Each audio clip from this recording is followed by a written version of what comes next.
The healthcare provider prescribed 12 milliequivalent of liquid potassium chloride. The medication label reads 20 milliequivalent per 15. The nurse needed administer how many milliliter to the client. خب این سوالا حساب کتاب کردنیه دیگه. میگه توی هر یه دونه پتاسیمی که ما داریم 15 میلی لیتر پتاسیممون 20 میلی اکوالان توش پتاسیم کلراید داره. پس ما یه دونه آمپول داریم که 15 میلی لیتره و 20 میلی اکوالان توش پتاسیم کلراید وجود داره. حالا از ما چقدر میخواد؟ 12 میلی اکوالان از ما میخواد.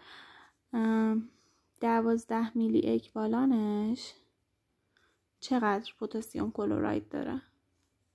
خب اینم که ضرب و تقسیم ساده است دیگه. 15 ضرب در 12 تقسیم بر 20 جواب میشه 9 میلی لیتر.